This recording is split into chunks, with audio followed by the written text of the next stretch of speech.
melting shiver in the night. This endless night. It's another endless night. Welcome to the 2-Month Review, a weekly podcast brought to you by Open Letter and 3%, in which we talk shit about books. Long books. That was good. I like that. That's more like that. I was saving that for you. Yeah, so this is our podcast. We take a big book, we read it, we talk about it. We used to say we analyze it, but we don't. We really don't. We're just going to have fun. I'm Chad Post from Open Letter Books, joined as always by Brian Wood, author of Joytime Killbox. Yes. And the soon forthcoming terror book as soon as I get my draft finished. Fuck yeah, forthcoming terror book. Yeah, I'm on it.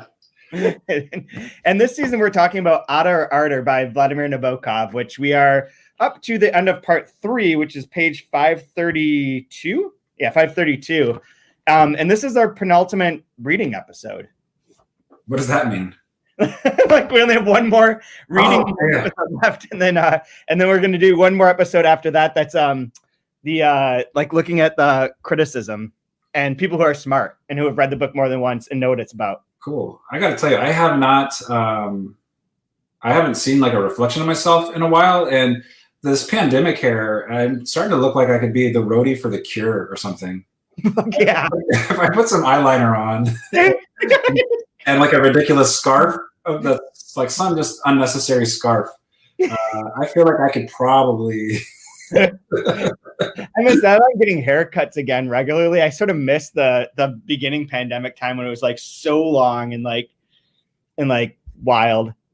I made a huge mistake. So they have like an Aveda Institute here, where they're teaching people how to do haircuts. Yeah. And so I thought like, oh, I'll go there.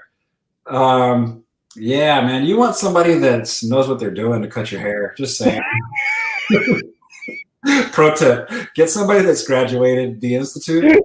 I had 2 different people have to cut my hair because the person kept messing it up, and so. Oh my God, are you serious? But it probably costs like $3. Yeah, basically. I mean, if you want to do it on the cheap, you can have the med student do your heart surgery for you, but just go with the attending. Dude, growing up, my mom made us go to the dental college at Delta College, a community college near Bay City. We had to go to the dental training college part for all of our teeth checkups, and it would be like 4 hours long. Like going to the dentist was like a day-long experience when they had to teach the kid everything, check up on them, make sure they did it right. It was miserable, but it was like, again, it was like $5. My wife asked, like, what took you so long to get your haircut? I'm like, well, I just got 4 haircuts. So I just wanted the one, but I had the whole thing done 4 times, actually. So I guess the other day, my ex-wife tried to take my son Aiden to get his haircut, and they thought that the place was just like closed for lunch. So they sat in the parking lot because it wasn't open, sat in the parking lot for like 45 minutes, and then found out it was closed because of a COVID exposure.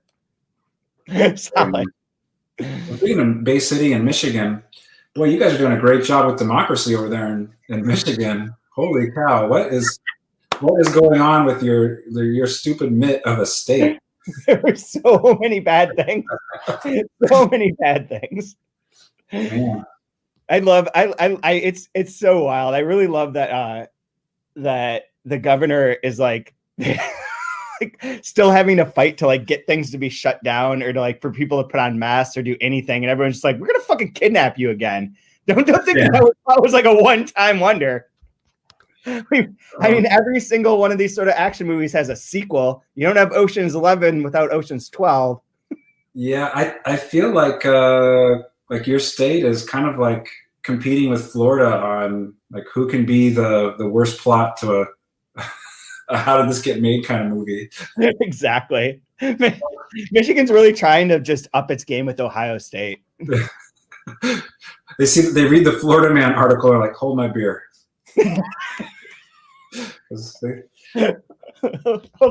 Hold my militia jacket. Yeah. So chapter 7 of Ardor. I'm trying to remember what happened in this section. There's a lot of random events. Well, not random, but again, I think it's that idea of closing the loops on a lot of those plot lines. Yeah. A lot of that happens in this section. Yeah, I think so too. And I think it like really sets up what this. It's crazy. Like we finished the third part now. I still do not understand what this what this book is supposed to be. Yeah. I love it. I think that's great. It's super fun, but I'm like, what? I don't know. We'll talk about it next week when we finish because we have 2 parts left, part 4 and part 5 that we'll go over next week, but they're both very short. And I believe one of them is Vaughn's treatise on time. Okay. That's referred to here. And I think that and so I feel like that might be like one of the big like revelations is like what this whole thing is. More than just like a sexcapade of brother and sister proportions. Yeah. And then suscapade. Oh, that was bad. That didn't quite work. That's a pun that's not funny. So yeah, first one for chapter 6 has all these letters where Vaughn writes to his dad. This is after Lucette's died. And so it's basically about that. And like replying to Lucette's death from the boat. And so he's like, Dad, I wasn't traveling with her. That's not true. We happened to be on there. We didn't get on at the same time, blah, blah, blah, blah. And he's like, look, I don't give a damn whether you sleep or not with Lucette. Like, cool. Good father figure there, buddy. And then he references that the film that started out of that Vaughn saw, and they had the 2 wildly different reactions to, as we talked about last time, is called Don Juan's Last Fling, which sounds like a good porno. Yeah, it's interesting because there was the thing with Don Juan, and I don't know what the connection is with Da Gama, with his other name, if there is a connection with those or not, but there's this weird, using historical characters that exist in our reality that apparently also are part of their reality, right? Yeah. That part's still very confusing. Then he writes a letter or gets a letter. I remember, I don't know if this is correct or not, but I had a professor when I was doing my undergrad that would just always say it's called Don Juan. I know. I almost said that. Right. And it's like, I feel like it's almost like the anthropologist that says Neanderthal and like has to like, well, the thing with the Neanderthal, like they really like hit hard on this is the way you say it. we found out recently. Don Juan.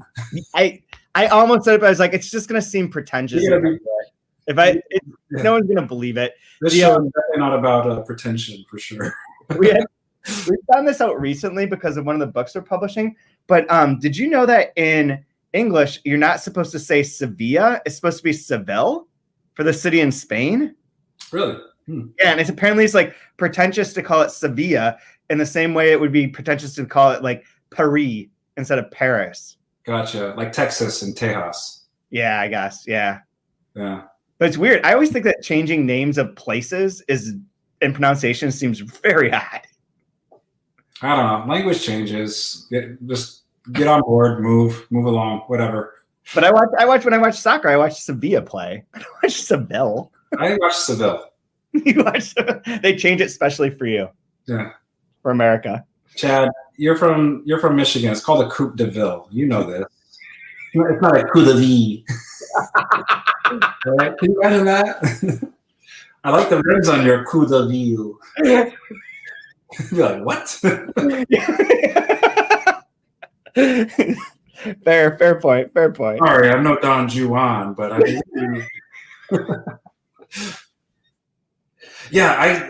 mean, that's last week's episode, but I just thought that was one of the most brilliant scenes in this book was it made me feel like that this is a postmodern book when they have that reality check of seeing somebody on screen, the 2 different reactions. What is reality? What is well done. Absolutely. Well, totally agree. Then the last part of this is the right chapter. We didn't talk about those letters last time, did we? Maybe. No, I think that was part of the section that we read though. I think we started on 7 this week. Oh, okay. So then the last one is him wanting to find the movie. So yeah. Anyway, so 7 is the one I barely remember. I don't remember what happens here because it's only like 2 pages. And it's almost, and again, this is that weird kind of that my postmodernist view on it, it's almost like he has to have that screen capture, that image of it, to have the memory more so than the actual memory itself. Yeah. We explored that a little bit when the investigator was giving the pictures and they're like questioning, did it happen like that? Is that what really happened? And there was something about that, seeing that movie of her was more real than his own memories. Yeah. I thought that was really, really interesting. It's interesting. This is another one of the things with the time in this, the way that like it, by not having like a normal-ish plot, like the amount of time that Vaughn hasn't seen Ada is much larger, much longer than I think it appears in a way. That, yeah, it feels like they grow up very, very fast. Right, like there's a gap of time. Yeah, so it's the passionate youth, and then now it's the angst of being old and trying to recapture that path. Like it just skips everything in between. Yeah, and then so I think it says it somewhere here, but like Vaughn is a certain age when he gets named to the head of the at 35. Yeah, 30s, yeah. He's made into the Ratner Chair of Philosophy in the University of Kingston. So we've skipped from like that youth where he's like in college-ish and then suddenly 35. But during that time, he doesn't see her. And so like the book's like telescopically weird in that way, where like this time that they spend together is like magnified in a great way. And then all the times apart are like references, and yet like the time itself in the narrative sense goes by extraordinarily quickly. Yeah. Without ever indicating it, without being like, oh, 20 years passed. It's just sort of like boom, boom, boom, boom, boom. But this chapter has a crazy letter from Andre Weinlander, which was interesting. And all is that Ada's husband, right? What's that? Ada's husband. Yeah, Ada's husband, except the last name's spelled weird. Yeah. And I wasn't sure if this was like a coded thing or not. And then we get the we get the plane crash, which I think it shouldn't be funny, but is 100% funny. I think.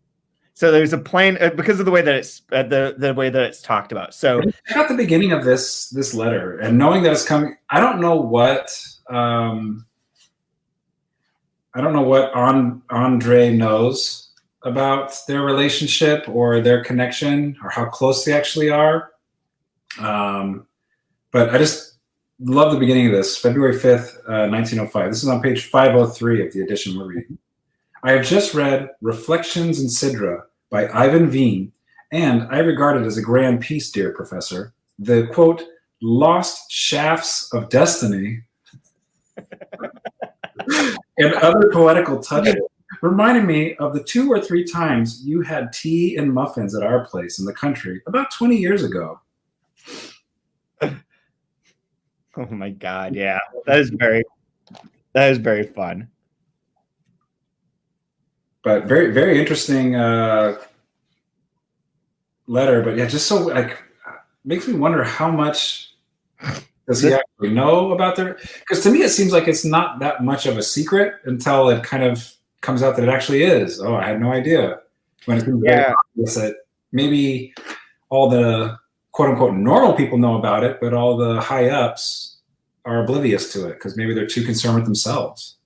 I mean, but who does absolutely know about it? It's clearly like Ada von Lucette, Demon, the guy all the butlers, all the maids, all the groundskeepers, the maids, like anybody that like is a actual human being.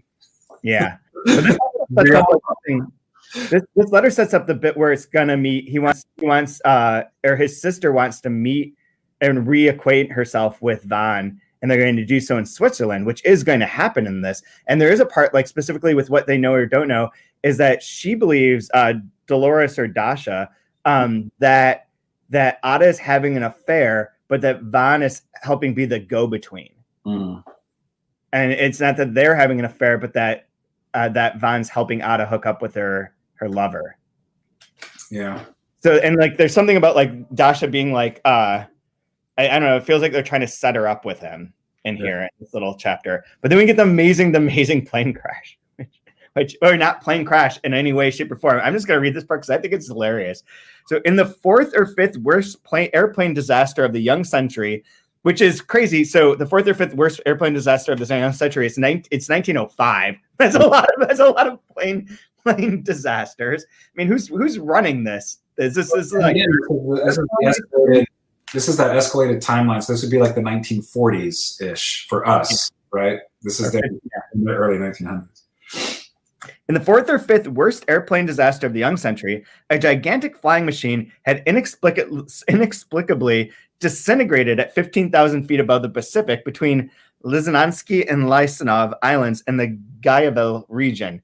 A list, and this is the part that's so good, a list of quote-unquote leading figures dead in the explosion comprised the advertising manager of a department store, the acting foreman in the sheet metal division of a facsimile corporation, a recording firm executive, the senior partner of a law firm, an architect with heavy aviation background, a first misprint here, impossible to straighten out, the vice president of an insurance corporation, another vice president, this time of a board of adjustment, whatever that might be, the president of a wholesale liquor distributing firm, the manager of a turbine equipment company, a pencil manufacturer, 2 professors of philosophy, 2 newspaper reporters with nothing more to report, the assistant controller of a wholesome liquor distribution bank, misprinted and misplaced, the assistant controller of a trust company, a president, the secretary of a printing agency. But it's only when that later on that we find out that the following morning did Von learn that the bank president lost in that closing garble was his father.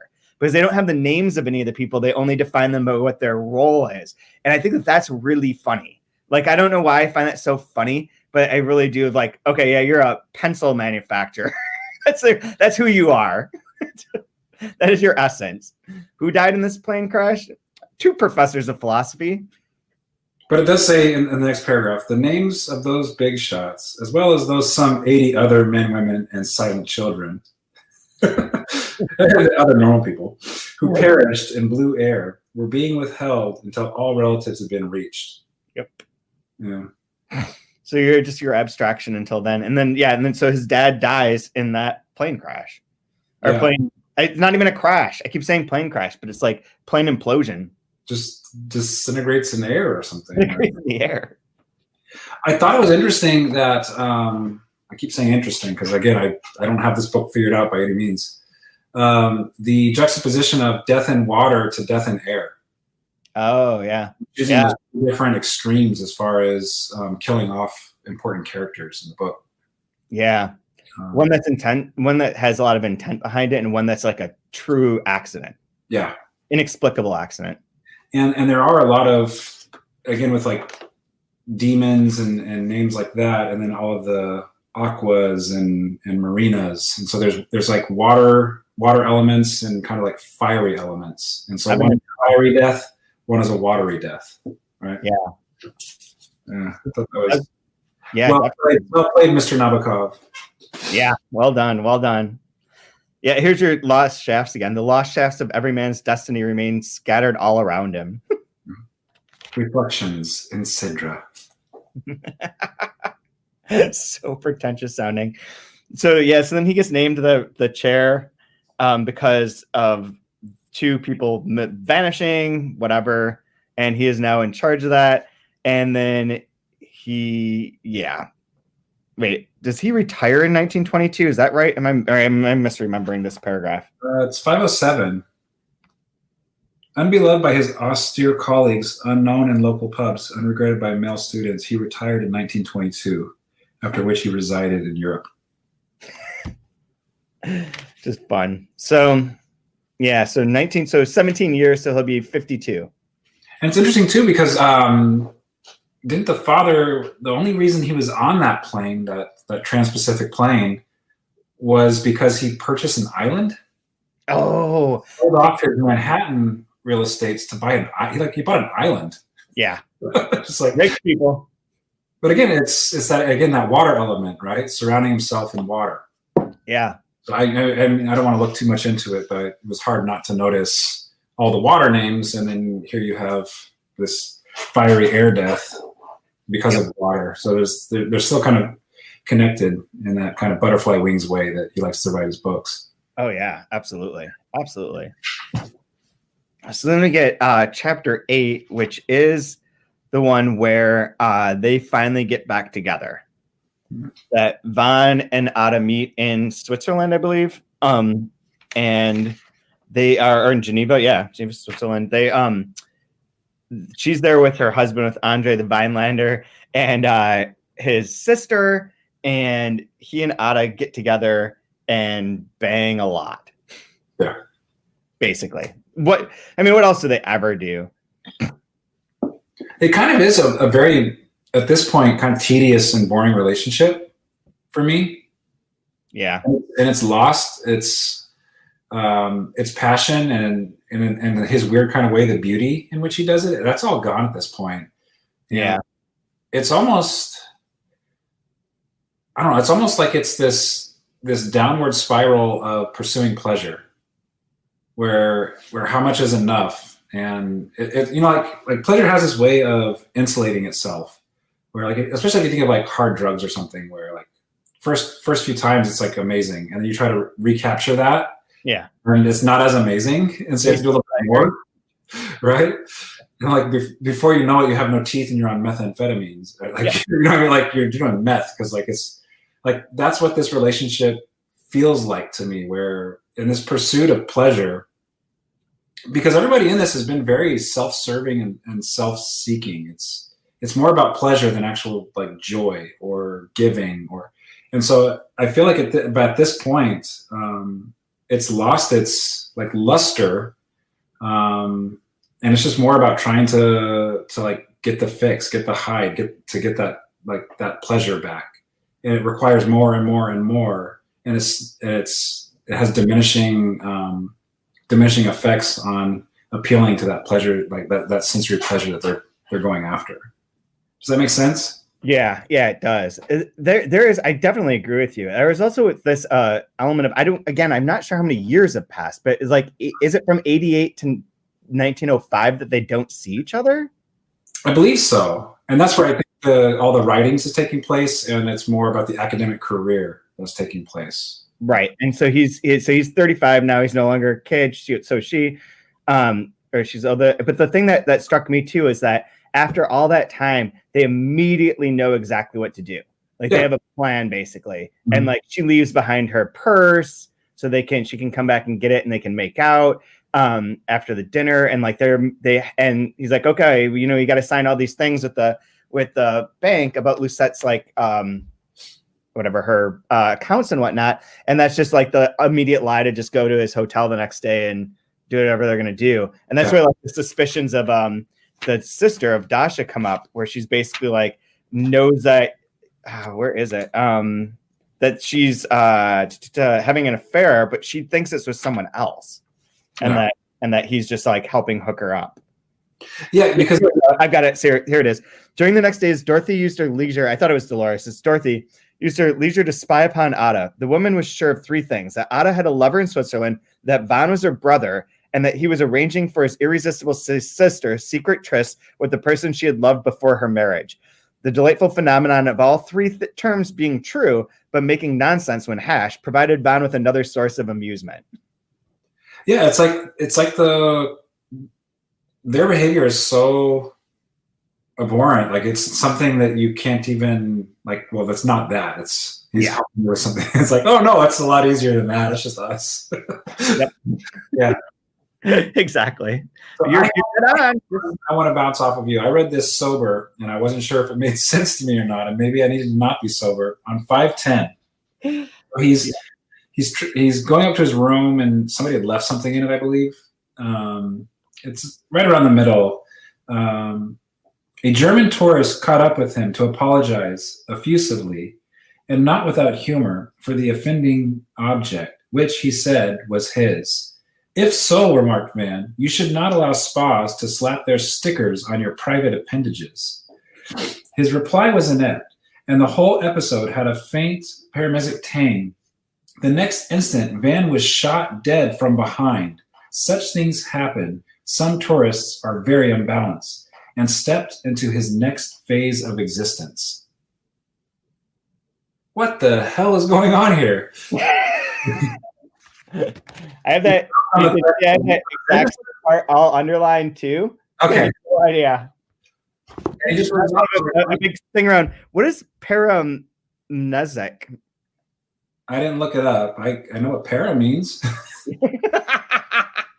I know what Isaac means. No, I don't. I've got nothing. I don't know what that is either. That's super weird. I didn't even... Right there with the getting shot from behind for offending some tourist, bang, and then he's into his next phase of existence. And I like the idea of like it again. It's not a death. It's just a transition to something different, right? Mm-hmm. This whole book has been about kind of transitions in some way. Transformation. Feeling of purgatory I've been getting from it. Yeah. But yeah, I'm really curious. I'd like to maybe come back to that at some point, maybe when we're done. But that just really struck me as something profound. And again, I had no clue how to read it or what to take from it. I'm sure it's very obvious for readers that have read this a few times or know it. But yeah, that was a really curious passage for me. Yeah, I didn't get that either. And I wonder if there's anything in the annotations that will help clarify this. This is good podcasting. You want to vamp for a second? Paramnesia is a disorder of memory, déjà vu. Oh. So in the next instant, Van was shot dead from behind. So he's having like a déjà vu, a faint tang of déjà vu. And the next instant, he was shot dead and stepped into his next phase. So maybe it just brings him back to having his duel. And yeah. Because he makes some offensive remark, right? And gets shot from it. So perhaps maybe it's just that. And there's nothing more to it. I just realized that the annotations to Ada stop after part 1. And to get the rest of them, you have to join the Vladimir Nabokov Society. Yeah, that's not happening. Yeah, no, I don't even. $10. It's a $10 membership. No. I'm drinking vodka. Usually, I'm not a vodka person. I'm drinking vodka for today's episode just to try to get a more Russian. I should do a French vodka actually to be appropriate for him, but no, I did Stoli. You didn't not even a bull shot? Oh God, bull shot. No. When there's going forward at this a little bit, there's the good, like all the little plays with the titles of stuff and like the differences between what we know and what's in here is always fun. And this is we had a Henry James reference before, didn't we? Yes. I can't remember what it was now, but on 512, she really wants to get into the movie What Daisy Knew instead of What Maisie Knew, which is fun. But I really like the description on 513 of her husband as to Andre, who made a thready sign of the cross over his unbuttonable abdomen before necking in his napkin. I don't know. I like that for some reason. There's another reference to like people's like waist wig. Yeah, back on 522 when he's like, she's like, you need to get rid of your mustache. Like, shave that, Von. Like, that's gone. And so he's like, oh, I feel naked and I can't keep sucking in my belly all the time. It's like, oh, I like you better with that nice overweight. There's more of you. Gross. What? There's more to hold on to and cuddle with. Gross. Yeah. Isn't November supposed to be like you don't shave or something? There's like I haven't shaved since October. This is a month of no shaving for me. So I'm doing great. Mine's like becoming very long and more gray. Like by the end of this month, I'm gonna be fucking Gandalf. Well, you could probably infiltrate a militia and keep it up. You could just put on a Blue Lives Matter shirt and just sneak your way right in there. You're good to go, man. Oh my God. Corrupt from the inside. No, you're not a hashtag all lives matter.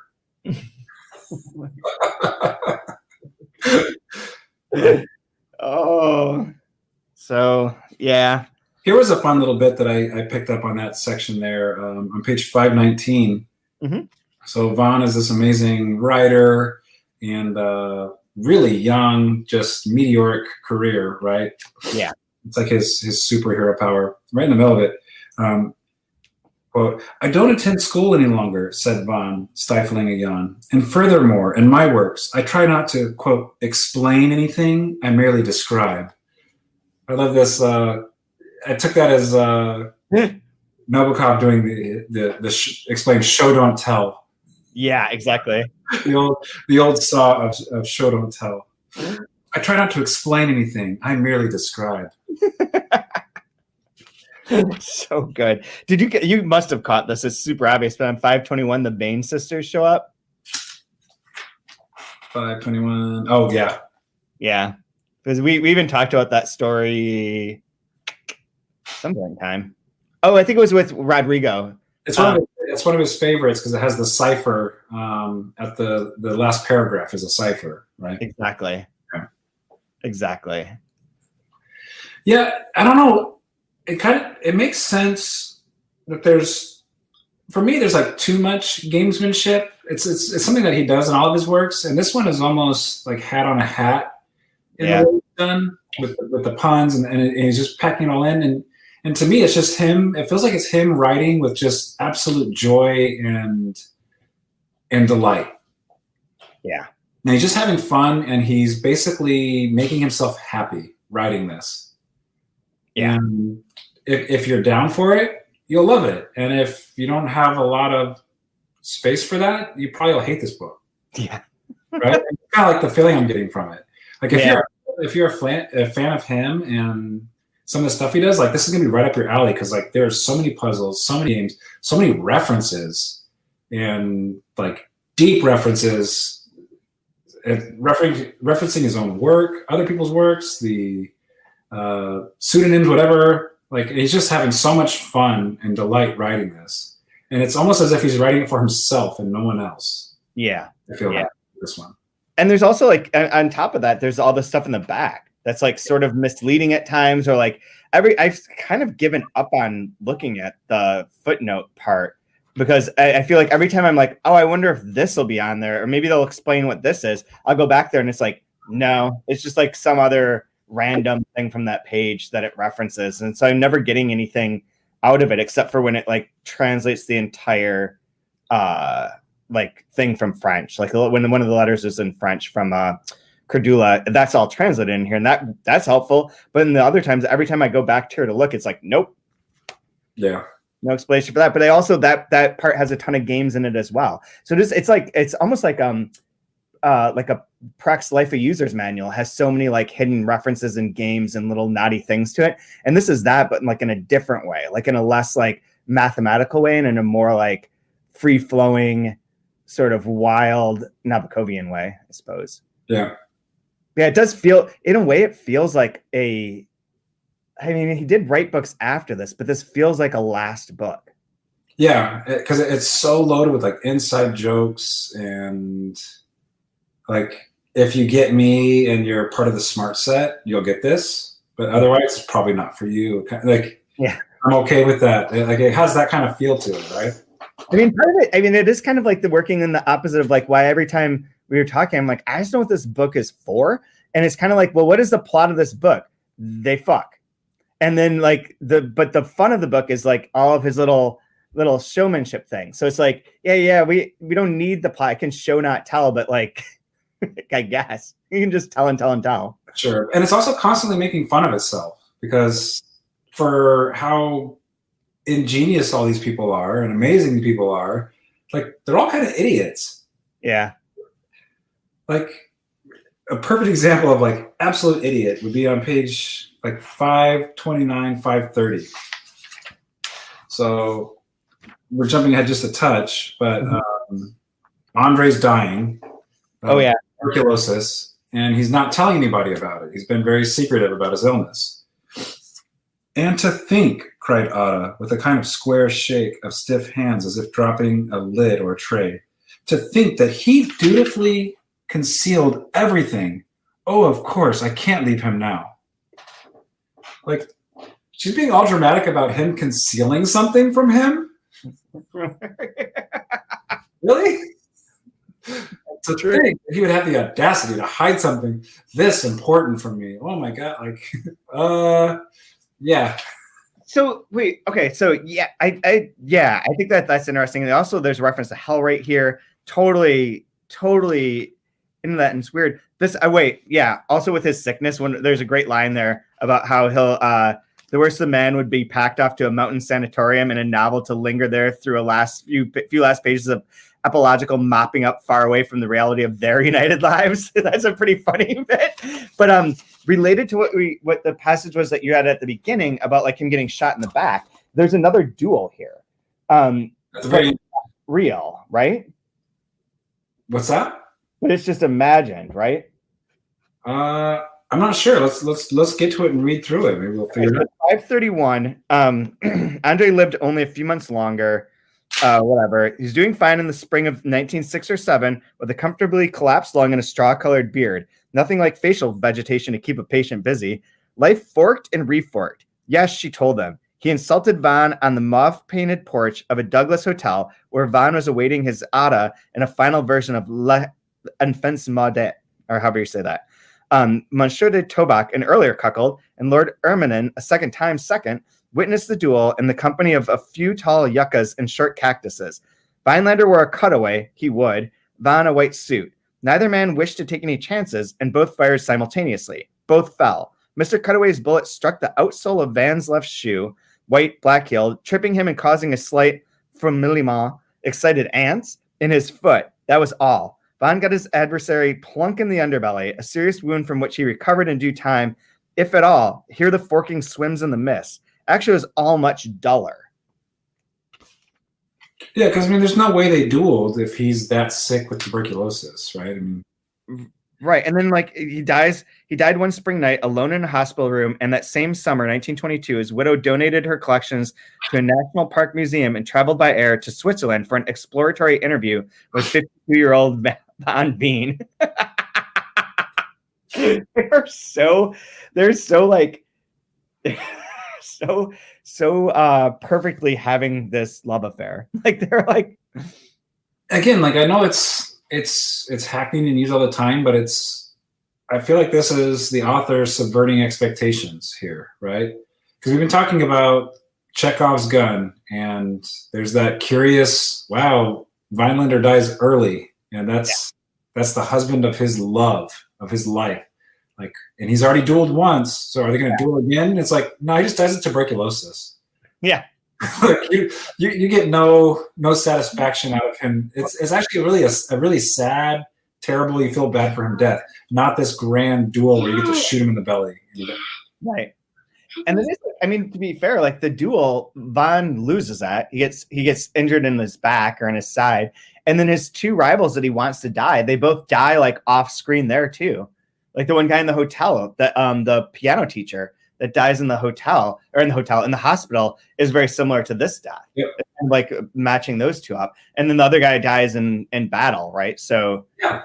And the only person he actually gets to duel is just some random person that he offends, right? Like it's not like and loses immediately. Yeah, he like don't pick a captain, soldier person to shoot with.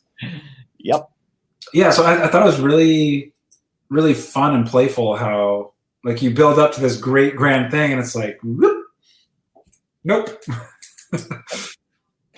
I agree. It is playing with all that. And I didn't notice this until right now, but that's the 1922 retirement to Europe is the same time when Andre Vinelander dies. Yeah. And this is being written in 1950. 60th. What? I'm thinking about the exploratory interview. It's so gross.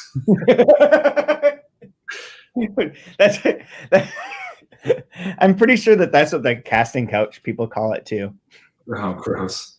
Yeah. Not good. Not good. Yeah, it's an interesting section. It's weird because there's not a lot to it. Again, it just feels like tying up loose ends. Mm-hmm. Which is probably the least interesting part of Nabokovian work. There's also, I mean, it's so dirty. Like, even when he's talking about his dad's lovers, he's like, extraordinary. They'd been growing younger and younger. I mean, the girls, not the strong, silent boys. His old Rosalind had a 10-year-old niece, a prime chickabiddy. Soon he would have been poaching them from the hatchling chamber. Like, there's like casual joke references to his dad, like literally robbing a crate. Right, robbing a cradle, I mean, not a grave. Yeah. And there's something similar too when Vaughn's reading the newspaper about the fifth largest air accident of the young century. It's a 15-year-old Lebanese girl. Yeah. Right? Yeah. Yeah, I feel like there's this. I feel like he's poking fun and sort of just poking fun and exposing the warts and the faults of the elite and the upper class. Something that he would know very well, I think. Growing up the way he did and then retiring the way he did. Yeah, absolutely. But there is this is another section that has a lot of weird. There is nobody here that is redeeming or good. These are all awful people. Mm-hmm. And I think it's a big mistake if somebody thinks that the author likes any of these people. Yeah. Because I don't get the feeling he does. No. I mean, likes them as characters, but not as humans. Yeah. Like Vaughn's kind of fun in that way because he's like hot-headed, hypocritical, smart, obsessed with like this imaginary place. Like it's sort of a fun character to write, but not likable. But at the end of the day, he's still Lucifer. Yeah, he's still Lucifer. You can enjoy him for being dashing and smart and conniving, but at the end of the day, this is still Lucifer and is pure evil. Yeah. Which is a fun character to go on a ride with, for sure. Yeah, absolutely.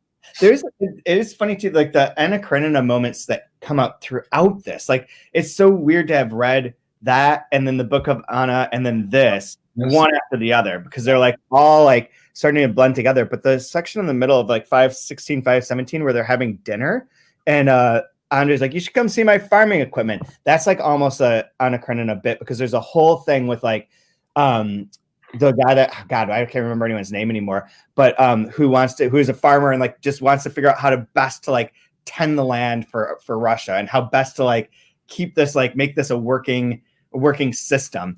And even here they're like, Vaughn's like, I know nothing about farming, like I don't care. And they're like, you should come see my equipment. He's like, no, I could not care less about your stupid farm. With your fucking farm. Don't play with your farm. Don't tell me about your equipment. I don't care. Well, your wife, who is my sister. Do you think I care about your kind of plowing? Yeah. Don't care. And on that note, peace out. Yeah.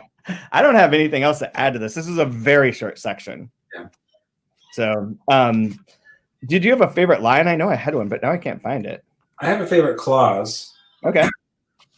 It's on page 520. The last paragraph there, it says, that night in a post-Moe dream. I just like the idea of like drinking 3 bottles of White Star and having a post-Moe dream. That night in a post-Moe dream. I think mine might be right there too, but it's related to like the this is where the time started coming in. That meeting and the 9 that followed constituted the highest ridge of their 21-year-old love. It's complicated, dangerous, and ineffably radiant coming of age. So like they're moving into the new. There's another transition. There's so many transitions, like you were saying. That night, in a post-Moe dream, he sat on the talc of a tropical beach full of sunbaskers. Beautiful line. Wonderful. Yep. And one moment was rubbing the red, irradiated shaft of a writhing boy, and the next was looking through dark glasses at the symmetrical shading of either side of a shining spine with fainter shading between the ribs belonging to Lucette or Ada, sitting on a towel at some distance from him. What an insane line that is. Holy cow. Yeah. That's one sentence. That's bonkers. Yeah, this book is bonkers. It is super bonkers. I'm very curious to see how this wraps up. I'm excited to finish it because this feels like a long haul to get through it, but I'm really, really glad we chose this book, and I'm very happy to have read it and now kind of have it in my quiver of things to talk about with people. This is really fascinating work so far. I'm really looking forward to finishing it to see how this ends, but also to reading some of the different pieces that we can find. Yes.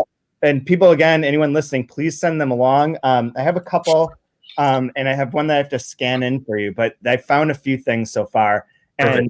we don't want to do too many, obviously, but like a few of them would be nice to like get what other people's take is, because I feel like this is one of those books, not to the level that Finnegan's Wake is, but like it's in that spectrum of where like somebody who knows it better can pass along the knowledge to you. Mhm. And be like, oh, and things open up. Like Finnegan's Wake is virtually impossible to read without someone helping you. Sure.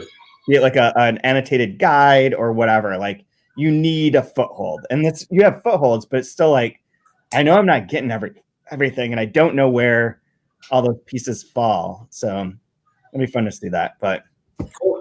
All right, where are we going next week? Next week we finish. Boom. Okay, I can do that. Let's do it. Part 5. Finish this thing up, and then in a few weeks, then we'll have JR by William Gaddis to move on to, which is like the it book of the fall. We are like trendy. We're gonna like be like the most trendy podcast we've ever been, which is gonna be fun. Also kind of weird. But if you're interested in being on that season, be sure and email me. I'm gonna be putting that together probably tomorrow, and trying to get us a lineup of really good guests. Since everyone in the world is reading that book right now, it shouldn't be too hard. That'll be a very fun season too. Excellent. Looking forward to it. Same here. Stay safe in Georgia. We'll do. Plow on. Keep plowing. Keep plowing. I'm always just a plowman here.